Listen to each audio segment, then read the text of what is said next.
Hello guys, today we will discuss the methods for handling deadlocks. In the previous video we have seen that the necessary conditions for the deadlocks. So today we will discuss how we can handle the deadlocks. So there are the two methods for handling deadlocks, which are deadlock prevention and by detection and recovery methods. So we have two methods. First is deadlock prevention and the second is detection and recovery. So we will discuss today deadlock prevention method. So deadlock prevention method is that method in which we just prevent the deadlock before coming the deadlock we already prevented the deadlock here. So how? First is the techniques based on timestamps. In this we will study first the technique based on timestamps. So two methods comes under this technique based on timestamp, which are wait die and the one die. Okay guys, so see, it says if timestamp of ti, okay guys, less than ts timestamp of tj, that means it says that ti is the older one and tj is the younger one, because ti has a small or less timestamp. That's why ti is the older one and tj is the younger one. So if the timestamp of ti is less than the timestamp of tj, then we will say let the ti to wait.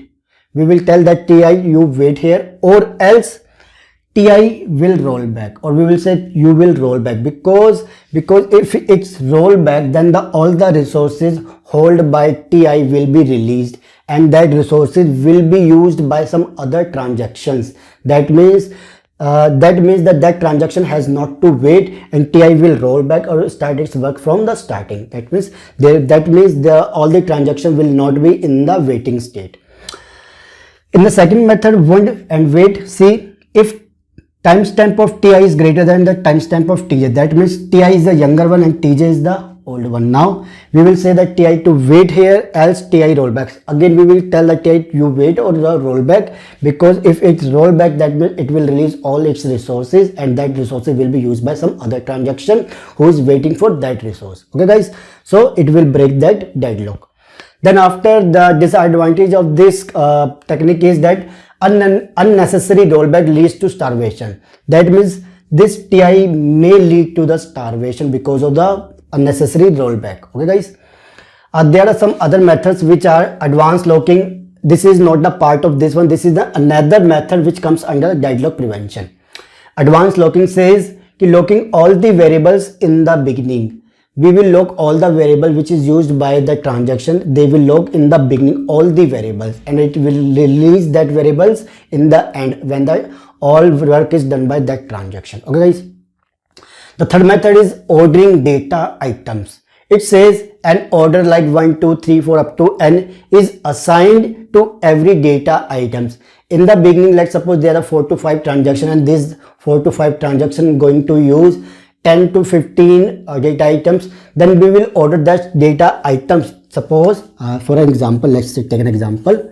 We have 4 transactions, okay, and we have a b c d e f g. Okay, so we will provide an order to them. Let's suppose 1 is 2 3 4 5 6 and 7. Then any transaction can acquire lock in either ascending order or descending order. Okay guys, so let's see, suppose transaction 2 is going to use 3 variables here, b g c. That means 2 6 7. Sorry, this is the g is for 7 and c is for 3. Okay guys, this is the number. That means if transaction decided to go in the ascending order or descending order, that means if in ascending order, it can acquire first b, then c, then g.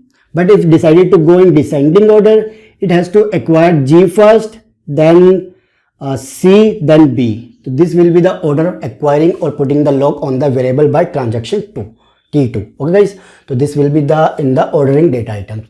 In the next is the ordering, this is the ordering data items with two-phase locking.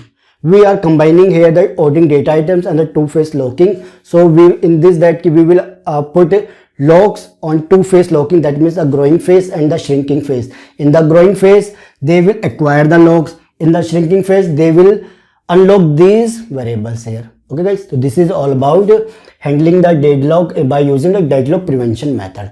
In the next video we will discuss the detection and recovery method. That is a quite important method. Then I think this section will be completed out. Okay guys, so get ready with that video. And guys, if this video is helping you, again please like and share this video and subscribe the channel. Thank you.